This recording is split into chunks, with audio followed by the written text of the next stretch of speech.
नमस्कार, मैं अशोक कुमार पांडे। स्वागत है आपका द क्रेडिबल न्यूज पर। जोश मलिहाबादी ने एक जगह लिखा है कि घूस लेता पकड़ा गया तो घूस देकर छूट जा। यानी एक गड़बड़ी करते हुए पकड़े गए, अगर घूस लेते हुए आप पकड़े गए तो जिसने पकड़ा है उसको घूस दो और छूट जाओ।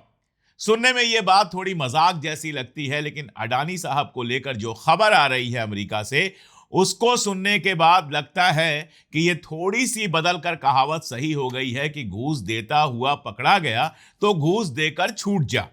दरअसल अमेरिका में जो मामला चल रहा था उस मामले पर हम लोगों ने पहले भी काफी बात की है।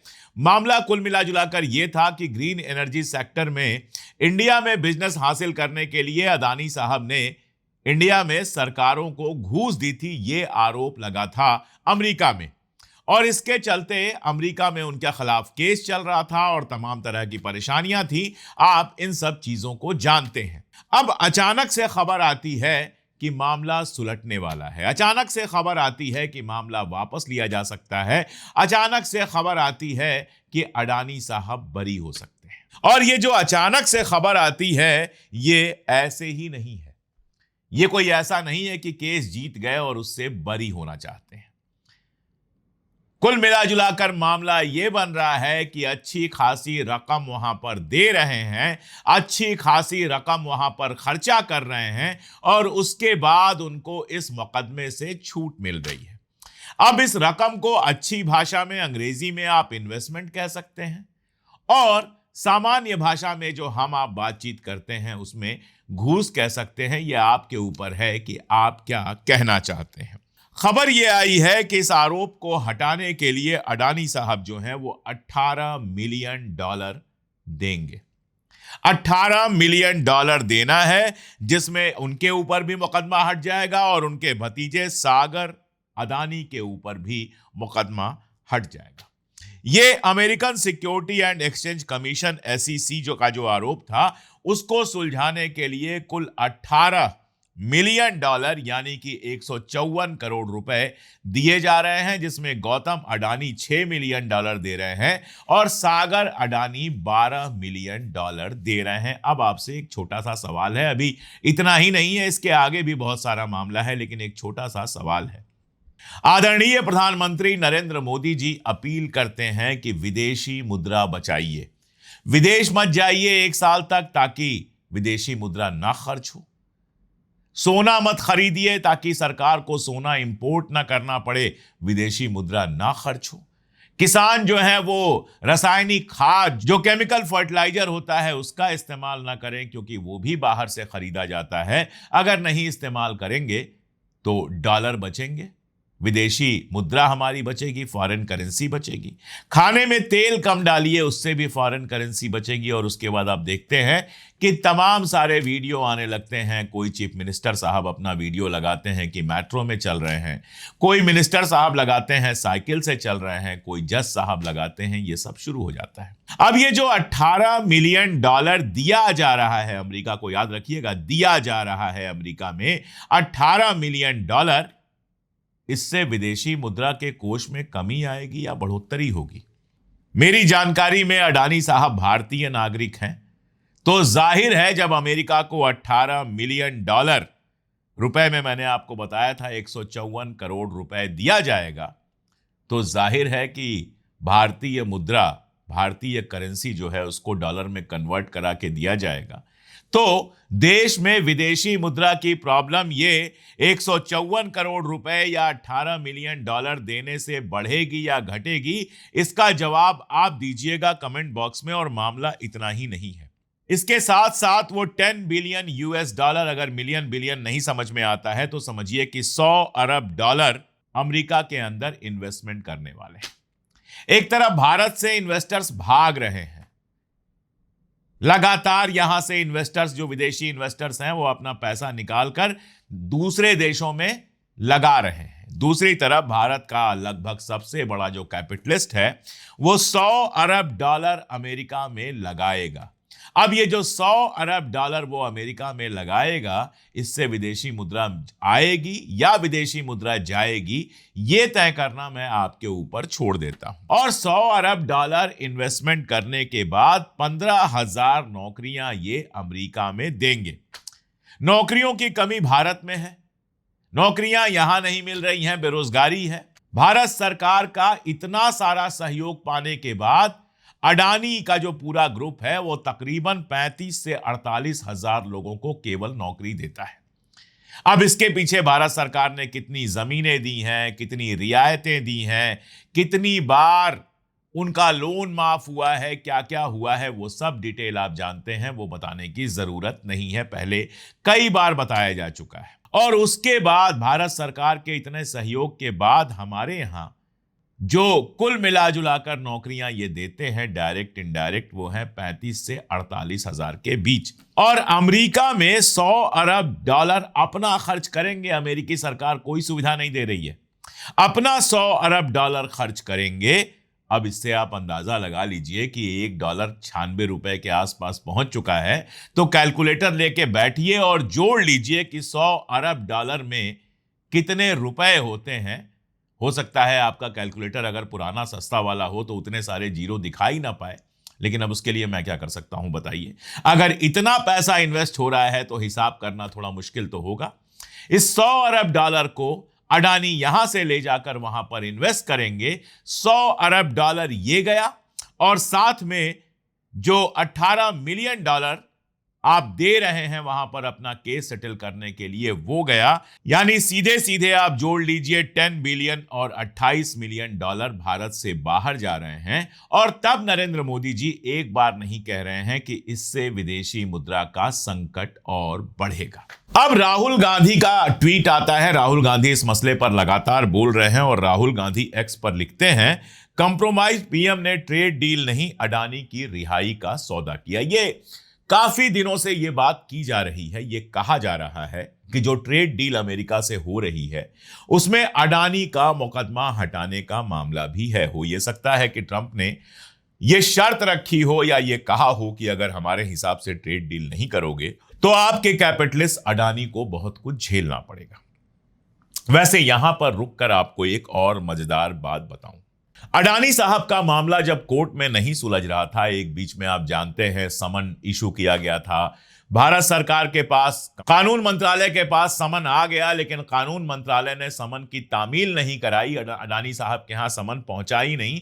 जब ये सारी चीजें चल रही थी तभी ये खबर ये आई थी कि अडानी ने डोनाल्ड ट्रंप के एक पर्सनल वकील को अपने लिए रख लिया है। अब पूरा न्यूयॉर्क टाइम्स में जो गुरुवार को रिपोर्ट आई है उसको जरा गौर से देखिए। टॉड ब्लांच हैं जो न्याय विभाग को लीड करते हैं, जो वहां का कानूनी डिपार्टमेंट है, न्याय विभाग है, डिपार्टमेंट ऑफ जस्टिस है, उसको लीड करते हैं टॉड ब्लांच।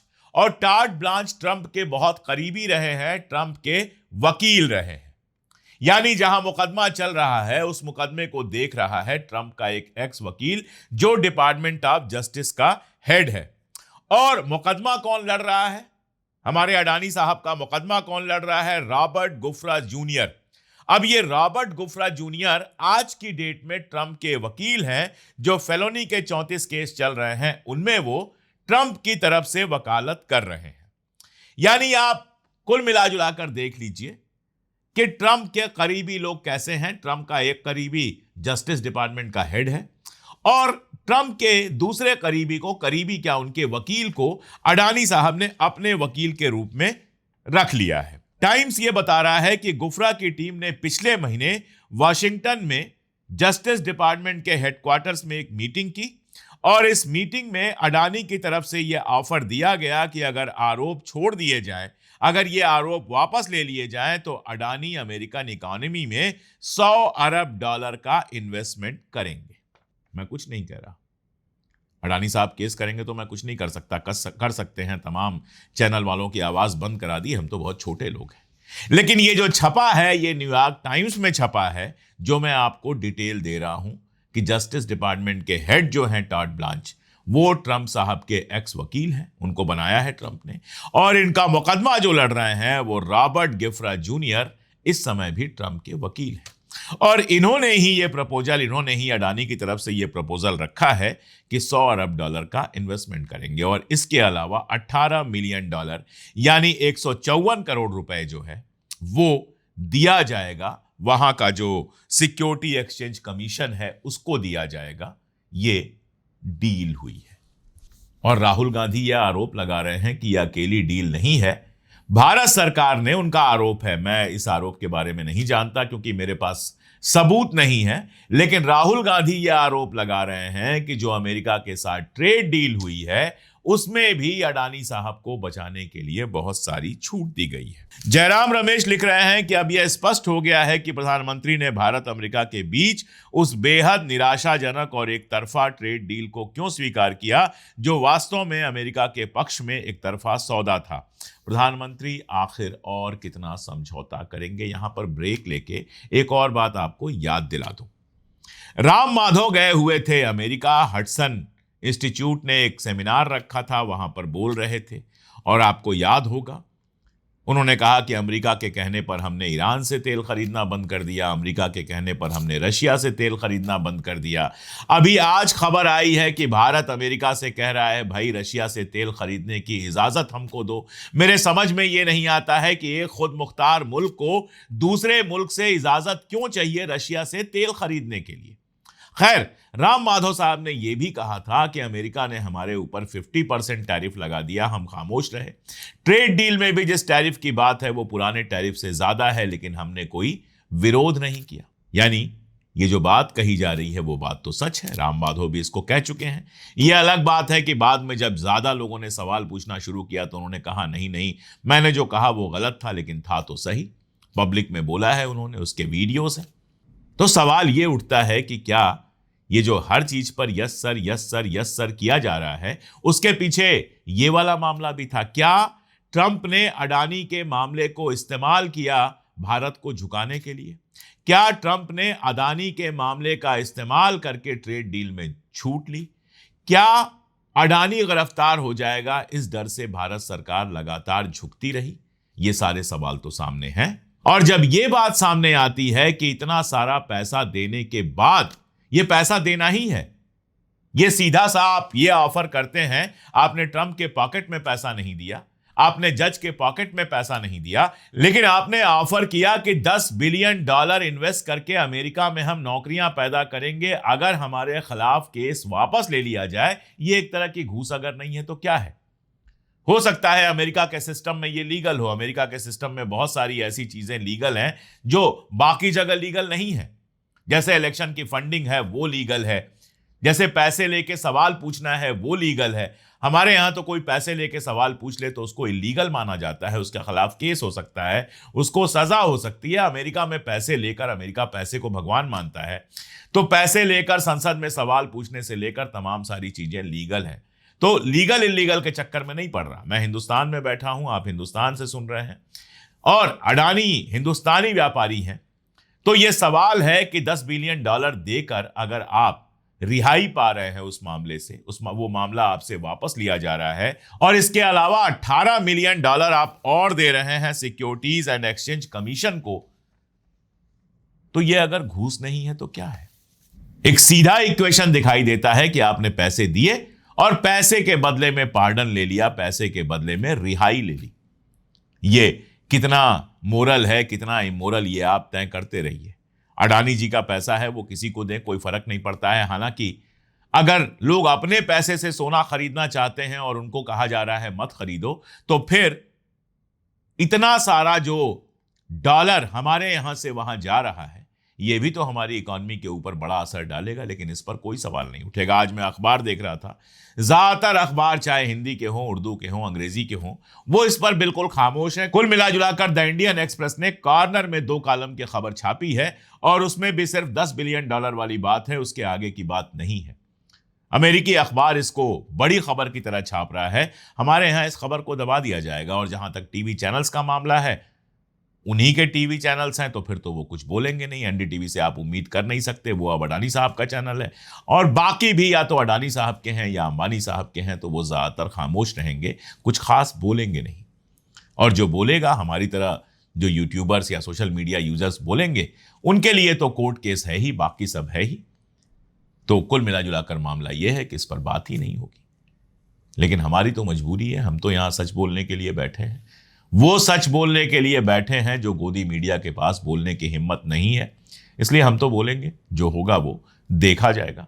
आप बताइए, आप इस पर क्या सोचते हैं? और अगर लगता है आपको कि लोगों को बोलना चाहिए, लोगों को हिम्मत मिलनी चाहिए बोलने की, तो इन वीडियोस को दूर तक पहुंचाने की कोशिश कीजिए, अपने दोस्तों रिश्तेदारों को भेजिए। अगर चैनल को सब्सक्राइब ना किया हो तो कर लीजिए, और अगर हमारी ताकत बनना चाहते हैं तो हमारी मेंबरशिप ले लीजिए। बेहद आसान है। स्क्रीन पर आपको एक QR कोड दिख रहा होगा, सिर्फ उसको स्कैन करना है, और अगर वो ना हो पाए तो पिन कमेंट है, डिस्क्रिप्शन है, हर जगह हमने लिंक दी है। आप हमारे मेंबर बन सकते हैं। हमारी ताकत बनिए, ताकि हम सत्ता और कैमरे की आंख में आंख डालकर सच बोल सकें। आज के लिए इतना ही। बहुत शुक्रिया।